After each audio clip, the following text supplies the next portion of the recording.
स्वागत है आप सभी का दी आयुर्वेदिक स्टूडेंट में। इस वीडियो में हम ज्वर का एक और टॉपिक पढ़ने वाले हैं। ठीक है, इससे पहले हम ज्वर का बेसिक इंट्रोडक्शन, ठीक है, और जितने भी टॉपिक हैं जो हमारे सिलेबस में, जैसे कि आप देखिए, जो कि निज ज्वर चिकित्सा, जीर्ण ज्वर चिकित्सा, और क्या है मैंने पहले बोल दिया था, यानी नव ज्वर, जीर्ण ज्वर, निज, सन्निपातज और आगंतुक ज्वर को हम पहले कवर कर चुके हैं।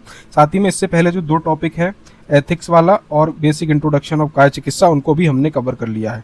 ठीक है, अगर आप पहली बार ये डायरेक्ट धातुगत ज्वर देख रहे हैं और आपने ज्वर का बेसिक इंट्रोडक्शन का लेक्चर नहीं देखा है तो उसको जरूर देखिए, तभी ये आपको आगे का बेसिक क्लियर हो पाएगा। ठीक है, अब आते हैं हम अपने टॉपिक पे, जो कि हम इस वीडियो में पढ़ेंगे धातुगत ज्वर।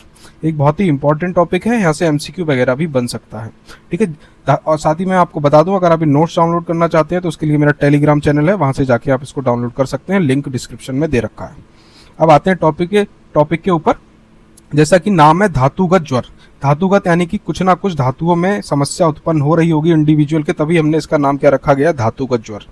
यानी कि अगर किसी इंडिविजुअल को जैसे बात आदि दोष के कारण जो ज्वर आता है, अगर वही ज्वर क्या रहता है, शरीर की कुछ धातुओं को क्या करेगा, दुष्टि करने लगेगा, तो उन धातुओं में आश्रित होने के बाद शरीर में कुछ स्पेसिफिक लक्षण उत्पन्न होते हैं, तो उसको ही क्या बोला जाता है, धातुगत ज्वर बोला जाता है।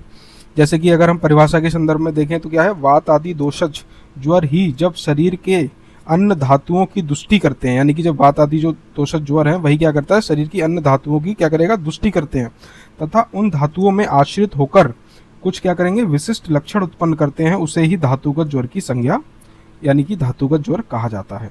अब अगर हम इसके भेद की बात करें तो क्या, धातु आश्रय भेद से ज्वर कितने प्रकार का होता है, 7 प्रकार के धातुगत ज्वर होते हैं। यानी कि अगर हमारी 7 धातुएं होती हैं तो 7 प्रकार के ही ज्वर होते हैं। कौन कौन से, रसगत ज्वर, रक्तगत, मांसगत, मेद, अस्थि, मज्जा और शुक्रगत ज्वर, ये होते हैं। ठीक है, तो इसे याद करना कोई हाई फाई नहीं है, जस्ट बेसिक क्या रहता है, डेफिनेशन याद रखना कि वात आदि ज्वर के कारण जब शरीर में जब ज्वर आता है तो वही ज्वर क्या करता है, हमारी धातुओं की दुष्टि करता है, तथा उन धातुओं में आश्रित होकर शरीर में कुछ विशिष्ट लक्षण उत्पन्न होते हैं, जिसको धातुगत ज्वर कहा जाता है। अब हम देखते हैं हर ज्वर के एक स्पेसिफिक लक्षण क्या, यानी कि रसगत ज्वर में क्या इंडिविजुअल में लक्षण दिखाई देंगे, तो क्या रहेगा, शरीर में गुरुता आ जाएगी, यानी कि हैवीनेस।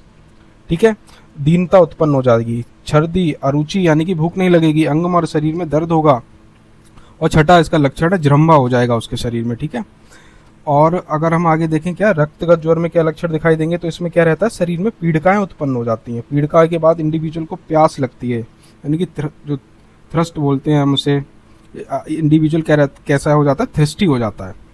वहीं पे थर्ड पे क्या रहता है, थूक में रक्त भी आता है, दाह रहती है, भ्रमा, लालिमा जैसी समस्या उस इंडिविजुअल में दिखाई देती है। अब अगर हम मांस धातुगत ज्वर के लक्षण देखें तो क्या है, इंडिविजुअल में अंतर्दाह यानी कि अंतर्दाह होता है, तृष्णा, ग्लानि, दुर्गंध इंडिविजुअल में आती है, और क्या रहता है, बहुमूत्रता यानी कि इंडिविजुअल बार बार पेशाब करने जाता है, या इंडिविजुअल को बहुत ज़्यादा पेशाब आती है। अगर हम मेदगत ज्वर की बात करें तो इसमें क्या है, इसमें रहती है इंडिविजुअल को बहुत ज़्यादा पसीना आता है, अति श्वेत की उत्पत्ति, तृष्णा, प्रलाप और बमन, ये लक्षण उसमें दिखाई देते हैं।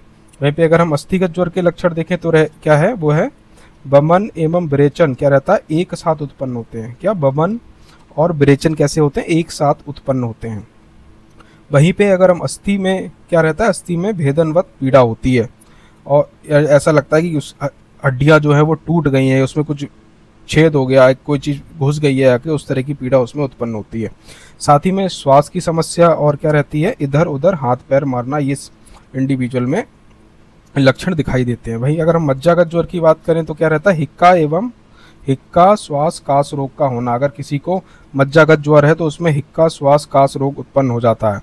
आंखों के आगे क्या होता है, अंधेरा छाने लगता है। अब क्या रहेगा, सिम्टम जो है और ज़्यादा सीवियर होंगे, क्योंकि हमारा धातु जैसे जैसे अंदर जाती है, यानी कि रस से रक्त से मांस, तो क्या रहेगा, जो सिम्टम है वो सीवियर होने लगते हैं। वहीं पे क्या रहता है, साथ ही में मर्म स्थान में पीड़ा उत्पन्न होती है, बाहर शीतता व अंदर बाहर कैसा लगता है इंडिविजुअल को कि ठंडा है, लेकिन अंदर ही अंदर इंडिविजुअल को ऐसा लगता है कि उसका टेम्परेचर जो है बहुत ज़्यादा हाई है, और साथ ही पीड़ा भी रहती है।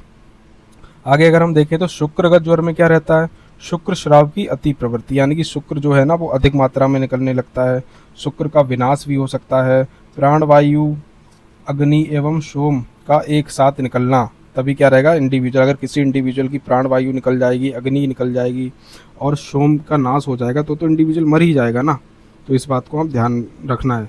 अगर हम साध्य असाध्यता की बात करें तो क्या है इसमें, साध्य कौन कौन से, अब ये भी देख लीजिए, यहाँ से एमसीक्यू बन सकता है। साध्य कौन कौन से हैं, रस रक्त मांस मेद साध्य हैं। कष्ट साध्य कौन है, अस्थि और मज्जा कष्ट साध्य है, और असाध्य कौन है, शुक्र गज्वर हमारा असाध्य है। इस बात को जरूर ध्यान रखना है। अगर हम चिकित्सा की बात करें तो इसमें यही है कि चिकित्सा कि रसगत ज्वर में हमें क्या कराना है, इंडिविजुअल को वमन और उपवास यानी कि वमन और लंघन कराना है।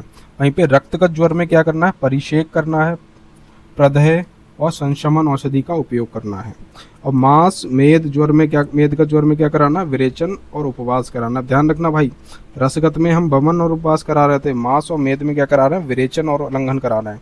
यहाँ पे अस्थि और मज्जागत ज्वर में क्या कराते हैं, वस्ती कौन सी, निरहु या अनुवासन वस्ती का उपयोग किया जाता है। अब शुक्र का ज्वर तो असाध्य है, तो उसमें कोई चिकित्सा नहीं करेंगे। अब हम मुझे इतना बताइए कि हम इसमें क्या चिकित्सा पत्र लिख सकते हैं, और लिख सकते हैं तो कौन कौन सी औषधियाँ हम इसमें उपयोग करेंगे। ठीक है, मैंने आपको बताया भी, अगर आपको 8 से 10 औषधियाँ आपको याद हैं तो वहीं से मिला के आप एक बेसिक चिकित्सा पत्र इसका लिख सकते हैं। तो प्लीज़ कमेंट में ज़रूर लिखिएगा कि इसका बेसिक चिकित्सा पत्र हम क्या लिख सकते हैं। इससे पहले तो आपने 4 से 5 लेक्चर देखे हैं, तो मैंने आपको बताया, तो वहीं से आप आइडिया लेके इसका भी लिख सकते हैं।